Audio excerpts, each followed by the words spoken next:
Morning students, the topic of today is blood coagulation and it is pathophysiology, it is pharmacology, coagulants and myself Dr. Ghulam Ahmad Lone. And the scope of today's lecture is that we have to have understood about this lecture hemostasis overview. We have platelets, platelet plug formation, blood coagulation, hemostatic function tests, disorders of the coagulation, and then we have anticoagulants that I will take in the next lecture, that is parenteral anticoagulants. The next lecture is.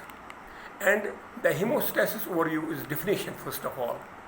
The definition we can say it is a sort of hem means blood and stasis means to halt. It is the process of forming clots in the wall of damaged blood vessels and preventing blood loss while maintaining blood in a fluid state within the vascular system. Our main aim is to make the fluidity of the blood in the vessel, to maintain the blood in the vessel. But when it clots exaggeratedly, we say there is abnormality. Once it is flowing from the vessel, so we have some problem. So our main aim is to make this blood in a fluid state. The spontaneous arrest of bleeding by physiological processes. And now mechanism. Hemostasis involves four main steps that you have to remember: vascular spasm, platelets reaction, formation of the platelet plug, and blood coagulation. Vascular spasm reduces blood flow from injured vessel. Causes because of the sympathetic reflex, because there is a release of the vasoconstrictor, strong vasoconstrictor is TXA2 that we call as the thromboxane, and serotonin 5-HT. They are the strong vasoconstrictors. From platelets they are being produced that adhere to the walls of the damaged vessel. So the TXA2 and serotonin, which is being liberated by the platelets, and they adhere to the walls of the damaged vessel. Now this is the endothelium, this is the basement membrane, and then we have here, you see the basement membrane, arteriole, smooth muscle, and this is the site of injury. This is the reflex that produces the vasoconstriction, and there is the endothelium release, and there is a collagen release also. So collagen release and endothelium release, this vasoconstriction coming from the 5-HT and TXA2 is there is the plug formation. Now platelet plug formation mechanism. There are three steps in the platelet plug formation. Platelet adherence, it adheres to the wall. Platelet activation, then there is the activational part which are being liberated from the platelet, and platelet aggregation, then is the aggregation. It adds on and becomes the aggregator. And there are three steps we have to discuss. Now, as you know, there is the platelet, and the platelet, from platelet there is a factor GP, second B and third A, and these are the, are being liberated. And then there is a fibrinogen, and this aggregation comes, and this activation through the endothelium. This is the endothelium and the collagen fibrin, and then these are all glycoproteins which are being liberated by the platelet. And this is a procoagulant, and this activity we have release of the glycoproteins. We have release of the VWF, von Willebrand factor, fibrinogen, and coagulation factors.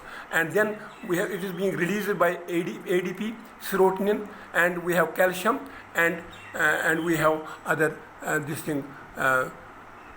this comes out from these platelets. So all the things which are being liberated by the platelets are there. Anticoagulant is there, and everything is there. It makes fluidity, and this abnormality, if it produces abnormality, we have abnormality, then it is because of the lack of functions and lack of those platelet factors. Now the platelet adhesion, it adheres to the wall. the red blood cells and platelets and platelet adhesion is there, and we have collagen fibers and damaged endothelium is there. Then only this activation, this adhesion takes place. Now, platelet activation, there is the release of the, ADP, serotonin, and thromboxane. These three things, and they are being released by the platelets, and they are being liberated. And these three things, they are activating factors. They are activators. Platelet release reaction takes place, and then platelet aggregation takes place. Big plug takes place, and then it aggregates. There is also a platelet aggregation test, which is very important, where we have to, in vitro we have to activate, and in vitro we have to see the platelet aggregation and this abnormality in the vessel wall or in the that person. Now, platelets, as you know, they are 1,50,000 to 4 lakh, and produced in the bone marrow by fragmentation of the cytoplasm of megakaryocytes, 1,000 to 5,000 per cell. 1/3 of the marrow output of platelets is trapped in spleen. There is a splenectomy. Normal count is 1,50,000 to 4 lakhs per microliter. That is 2,50,000 is the optimum. Lifespan is 7 to 10 days. Removed from circulation by tissue macrophage system, mainly in the spleen. Thrombopoietin, major regulator of the platelet production, produced by the liver and kidney. It increases number and rate of maturation of megakaryocytes. Functional characteristics of the platelets. The cell membrane of the platelet contains, a coat of the glycoprotein that I have told. Those are called as receptors, having more molecular weight, that causes adherence to the injured endothelial cells and exposed collagen. Phospholipids that play an important role in blood clotting. So these are the membrane. These phospholipids, they are very, very important in clotting blood. So this is the membrane, outer glycolex layer, and glycoprotein, linear lipoprotein layer, and phospholipids. This is the overall review of the platelet phospholipids. What are the different, ADP is there, glycocalyx is there, and dense tubular system is there. Then there we have another filamentous, and we have mitochondria, and there's the glycogen, and we don't have nucleus in it. Now, their cytoplasm contains contractile proteins, actin and myosin. There's a contraction. Contraction is very important in it. So we have dense granules, which contain substances that are secreted in response to platelet activation, including serotonin, that is called the 5-HT, and ADP, adenosine diphosphate. Alpha granules, which contain secreted proteins, that is platelet-derived growth factor, that we call as the PDGF, which stimulates wound healing. It heals the wound. And fibrin stabilizing factor 8, this is factor 13, and other clotting factors can store large quantities of the calcium. So this is the cytoplasm and what it contains inside the cell. And this is the same thing which I have already shown, just to revive the things. And mechanism of platelet plug formation, platelet adhesion. When a blood vessel is injured, platelets adhere to the exposed collagen, and von Willebrand factor, that is called the VWF, in the wall, where the platelet receptors, platelet activation takes place. So activated platelets release the contents of their granules, including, I have told you, ADP and TXA2, adenosine diphosphate, and thromboxane. Activates nearby platelets to produce further accumulation. So there is the accumulation of, platelets, of more platelets. Platelet aggregation takes place and forming a platelet plug. Now this is the different glycoproteins we have, and there's a von Willebrand factor, and collagen comes here, and then it forms the plug. Same here, we have the platelet adhesion, then we have platelet release, then we have platelet aggregation. So the same platelet plug formation takes place. Secondary hemostasis. Cascades of reactions I have told you, because one factor activates another factor activates another factor. This has been given by the McFarlane, RG 1967. It states that inactive enzymes are activated, and the activated enzymes in turn activates other inactive enzymes until final step is reached.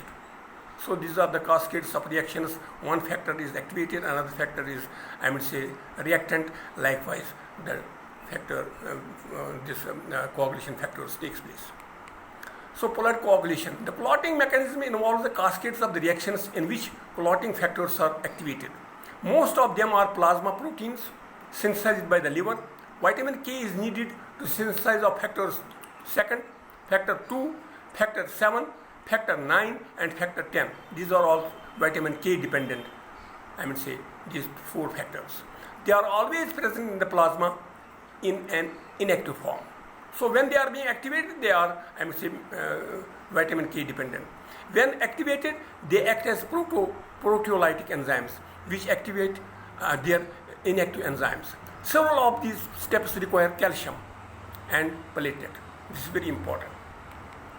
Now these are the factors, factor 1 we call as the adherence protein.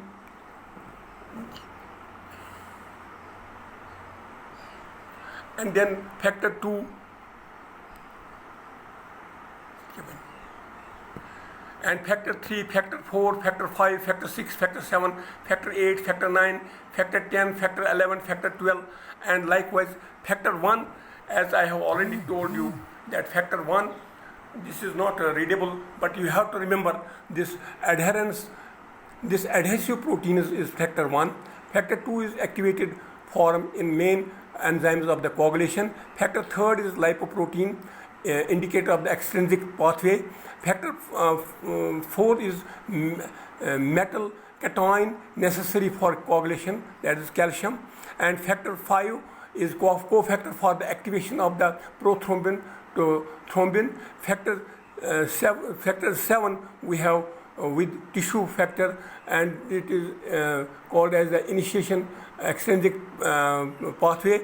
Then factor 8 we called as the anti-hemophilic factor, and that is cofactor for intrinsic activation of factor, I mean say 10. So then factor 9 we have activation form in enzyme for intrinsic activation of factor 10.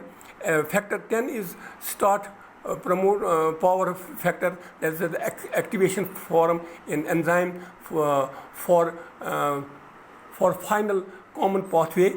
And factor 11 is activated form in intrinsic activation of factor, I mean say 9. And factor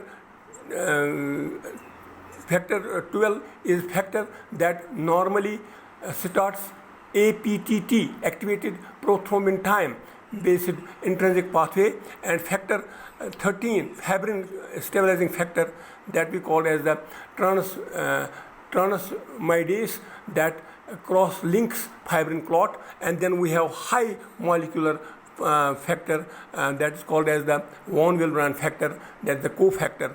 And prekallikrein also activation of form that participate at beginning of the APTT based intrinsic pathway. So these are the factors which you have to, I mean say, then on these pathways we have so many, I mean say, we have so many things to remember, and these are very important. Once you repeat it again and again, then you will come to know. And the enzyme cascade sequence. Stage 1, formation of prothrombin activator. Stage 2 is conversion of prothrombin into thrombin. Stage 3 is conversion of fibrinogen into fibrin.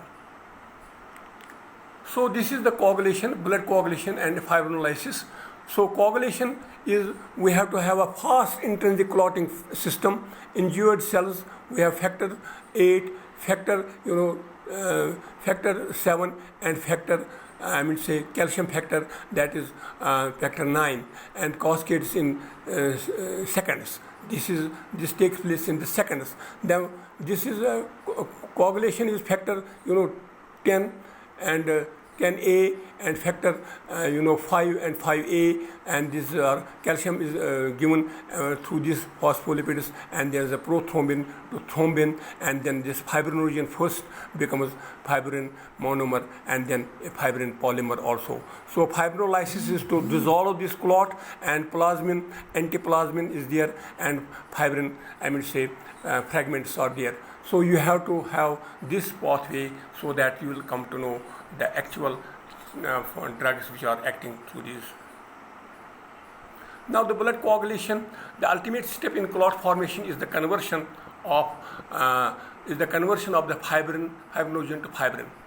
So this is the cascade, prothrombin to thrombin, calcium is needed, and then we have fibrinogen to fibrin, and then stabilization is there, and this all is taking place under the guidance of these activated factors. Now factor 10 can be activated by reactions in either of two systems, intrinsic system and extrinsic system. We have two pathways. Now intrinsic pathway, the initial reaction is the conversion of the inactive factor, that means factor 12 to activate factor 12A. So factor 12 is activated in vitro by exposing blood to foreign surface, that is glass tube. So glass tube, once we put the blood in it, the glass tube performs this action, factor 12. So activation in vivo occurs when blood is exposed to collagen. So once it is in vivo, means in human being or in the endothelium, is exposed to collagen fibers underlying the endothelium in the blood vessels. Now this is the pathway, and at the end, stabilization, fibrinogen and prothrombin to thrombin. This you have to remember. And what are the different pathways? One pathway is liberated, and another, it starts with the kallikrein, then activation starts with that, and then another factor, like we have the factor 12A is there, then we have 11 factor, and then we have these factors, they are activated factors, and up till the fibrin is formed. So these activated factors you have to remember, and this pathway is very intricate, very you have to remember. Then we have extrinsic pathway, requires contact with tissue factors external to the blood. This occurs when there is a trauma to the vascular wall and surrounding tissue. The extrinsic system is triggered by the release of the tissue factor that we call as the thromboplastin from damaged tissue that activates factor 7. The tissue thromboplastin and factor 7 activate factor 10. So this is the extrinsic pathway, same here, tissue factor, and then we have the tissue factor is same, I have told you. Then the calcium is given, calcium is liberated, and there is a prothrombin activator, then pelated phospholipids, prothrombin goes to thrombin and under the guidance of the calcium. So this is the extrinsic pathway. So clot retraction, clot formation is fully developed in 3 to 6 minutes. Contraction of the platelets trapped within the clot shrinks the fibrin network, pulling the edges of the damaged vessels closer together. During clot retraction, serum is squeezed from the clot. Now, release of the fibrin, stabilizing factor, contractile protein of the platelets are important, activated and accelerated by thrombin and calcium ions. So, if you have two tubes, one tube is, having the EDTA, like we have anticoagulant, another does not have. We take this sample from the human being and we put in one tube where there is the anticoagulant like EDTA. In the another tube, we don't put the EDTA, and after 2-3 minutes, 5 minutes or 10 minutes, we can swirl first of all the tube where there is the EDTA, that will be plasma. The plasma is separated when centrifugation is done. And in another tube where there is, we have not mixed it with the EDTA, that is only retraction takes place, that is serum. So you should know what is the difference between plasma and serum in the laboratory. So why blood does not clot in circulation? This is the point to note down. because we have endothelial surface factors. It is smoothness. We have layer of glycocalyx. We have negatively charged particles there, like velocity of the circulation is very, very high. We have natural anticoagulants. We have activation of the fibrinolytic system. We have liver that removes the activated clotting factors. So this is the why it does not clot in the blood, in the body, in the endothelium. Then method of study. We have hemostatic function tests: bleeding time, clotting time, and prothrombin time. Bleeding time we call as the BT, clotting time we call as CT, prothrombin time PT. So these are very important. The baselines, wherever you will have to go for the surgery, minor surgery or major surgery, these tests are to be performed, because we will come to know if there is any abnormality in the in the patient. Now, bleeding time definition: time interval between the second puncture, when we puncture it, and the spontaneous unassisted stoppage of the blood. So then is blood unassisted when the blood comes. So method is that's called the Duke's method. आपने तो pathology में पढ़ा होगा. Other methods we have EV bleeding time, and the normal bleeding time. With these two methods, EV or we have a Duke method, is 1 to 5 minutes. Now the clotting time CT definition: time interval between entry of blood into Gauss capillary tube or a syringe and formation of the fibrin. Like I have told you, when blood is collected in a tube without EDTA. This is right capillary Gauss tube method. Other methods we have Duke's drop method, Lee and White test tube method, and normal clotting time we have 3 to 6 minutes. Prothrombin time. Normal prothrombin time is 15 to 20 seconds. Clinical significance: the bleeding tendency occurs below 20% normal plasma membrane. Prothrombin time is 30 to 40 milligram per deciliter. Low prothrombin suggests vitamin K deficiency. When there is a low prothrombin time, vitamin K deficiency is then, and there is a liver disease and biliary disease. Prolonged suggests deficiency of the factor 2, factor 5, factor 7, and factor 10, and this is the prolonged deficiency. It is the prolonged prothrombin time. Then we have INR. INR is the therapeutic tool. Is the prothrombin test, may also be called as the INR test. It is international normalized ratio. INR is international normalized ratio, stands for a way of standardizing the results of the prothrombin time tests. Normal is 0.9 to 1.3, but therapeutic value is 2 to 4. 2 to 4. So it is having a narrow therapeutic effect. So we have, when the patient is on the anticoagulant, particularly warfarin, we have to do this INR. These are the two values: prothrombin time of the patient and prothrombin time of the sample, which is standard, and with the test system. Now, an INR of 1 means that patient PT is normal. An INR greater than 1 means the clotting time is elevated.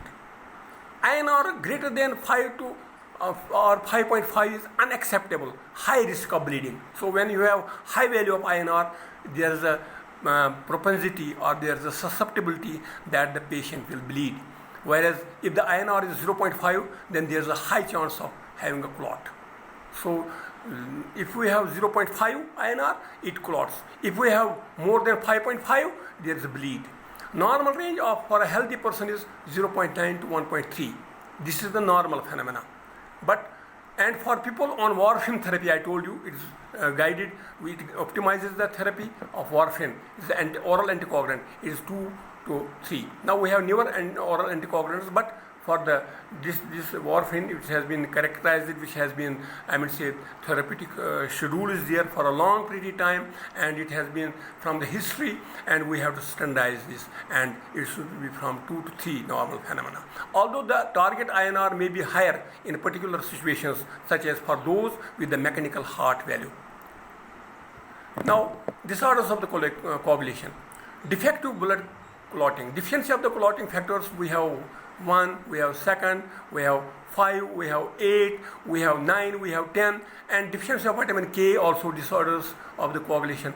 And then we have absence of the von Willebrand disease, and we have anticoagulant overdose, we have defective capillary contractility, we have purpura, we have thrombosis. These are the disorders of the coagulation. And then deficiency of the factors, we have factor 1, what is this called the fibrinogenemia, and factor 2 we have hypoprothrombinemia, we have factor 5 that's called parahemophilia, we have factor 7, it is hypoconvertinemia, this is congenital. Then we have 8, we have hemophilic A, classic hemophilia. Then we have 9, hemophilia B. We have 10, start prover factor deficiency. We have factor 11, PTA deficiency. And we have factor 12, that's called the Hageman factor. So these deficiency factors we should know so far as doctors are concerned. And hemophilia B, this is called the Christmas disease. Factor is, it is the factor 9 deficiency. The hemophilia C is the factor, 11, plasmin thromboplastin antecedent deficiency. Then hemophilia D, there are different types of the hemophilias, that is factor, 12, that's called the Hageman factor deficiency.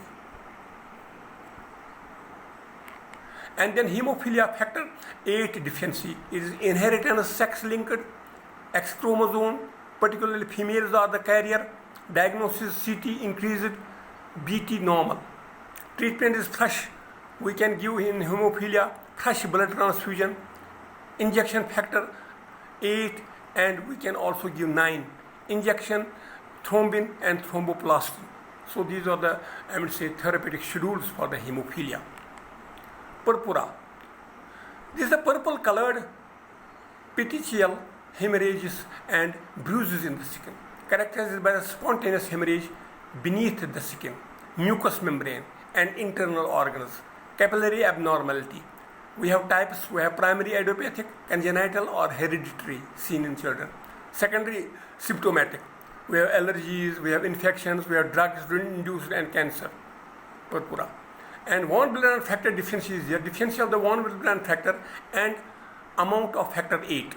Factor 8 is bound to von Willebrand factor while inactive in circulation. Factor 8 degrades rapidly when not bound to von Willebrand factor. So lab results prolonged BT and PTT. So you have to remember this, von Willebrand factor. Name of the conditions where bleeding time is prolonged and clotting time is normal. Low platelet count we have functional platelet defect, drugs, aspirin, large dose of the penicillin, it is induced by these drugs. Von Willebrand disease, others, uremia, cirrhosis and leukemia. And we have vessel wall defects, prolonged corticosteroid treatment, allergic, purpura, infection, typhus, bacterial endocarditis, and deficiency of vitamin C, connective tissue disease. That's why the gum hyperplasia and gum bleed is there.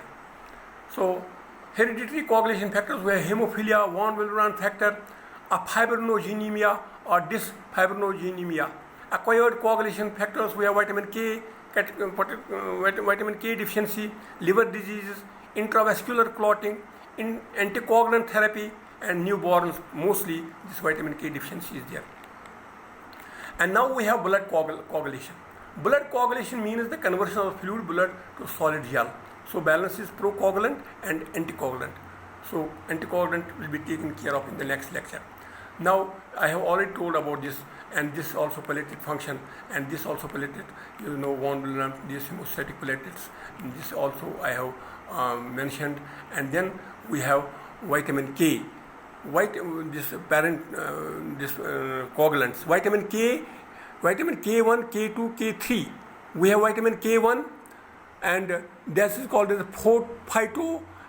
phytonadione, and vitamin K2 is minaquinone, and then we have vitamin K3 that is synthetic, that can be made synthesis there, and synthetic compounds are there, and that's called the minadione, and then water soluble we have minadione sodium bisulfite and minadione sodium diphosphate. So vitamin K1, K2 or lipid soluble, and vitamin K3 or of two types. One is fat soluble, another is water soluble.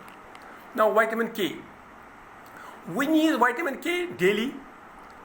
Its requirement is very important.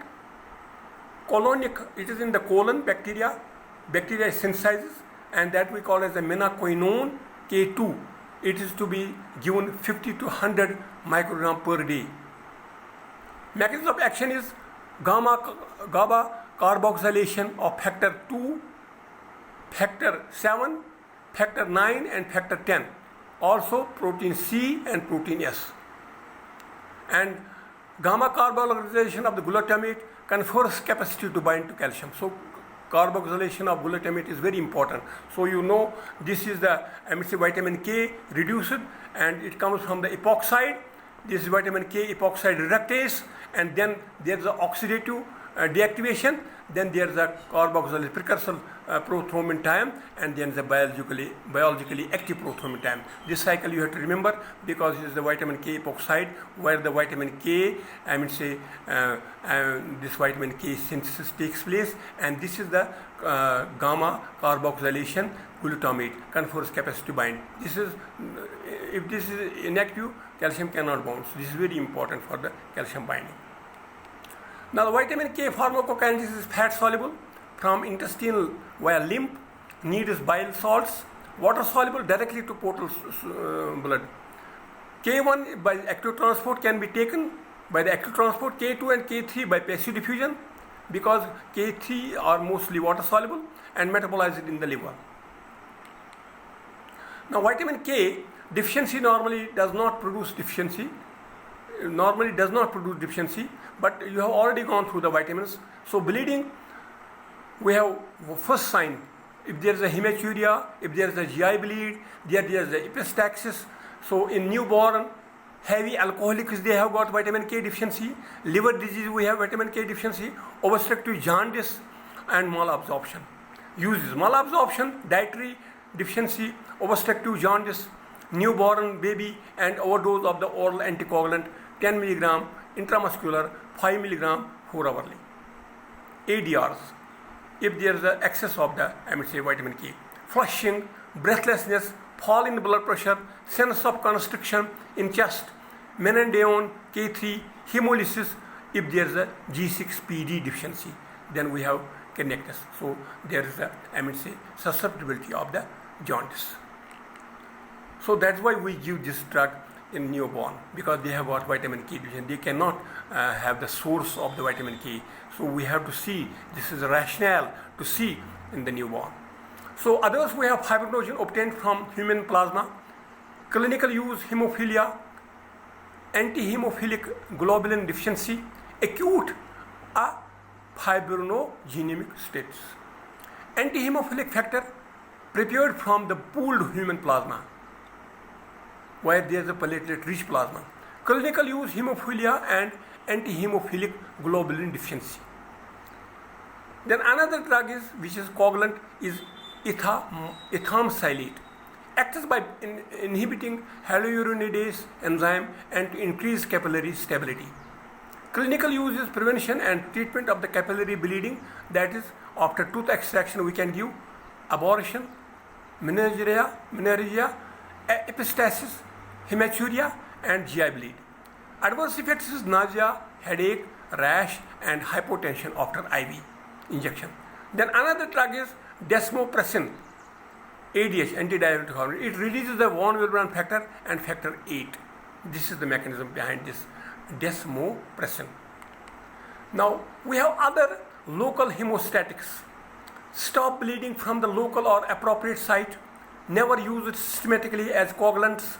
These agents are thrombin, obtained from the bovine plasma, applied as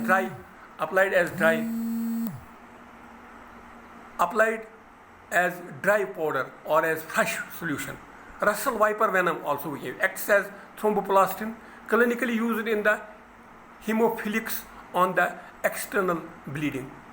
Vasoconstrictors like adrenaline, we have 0.1%. may be used to stop bleeding from nose and other sites. Astringents like tannic acid in 2% glycerine, used in bleeding gums and piles. Sheets of the fibrin or gelatin foam used in surgical areas can be left dissolved in 1 to 2 months. So this was all about the blood coagulation. I hope you have understood it, and it needs practice. You have to go it again and again, and then you will come to know it is, pathophysiology, pathopharmacology, and you know what are the deficiencies, what are the blood components, what is the use of the blood transfusion, what is the platelet rich plasma, what is the platelet rich plasma, and what is its utility, what is von Willebrand factor, what is hemophilia, what is factor 8. These are all, where the calcium sequestration takes place, where is the fibrinogen, where is fibrin formation, and these all cascades of reactions you have to learn. And if you become a good doctor, good surgeon, you should know how to prescribe, and you should know how to make the plugs and make it is an armamentarium for the doctor. Okay, all the best. Wish you happy day.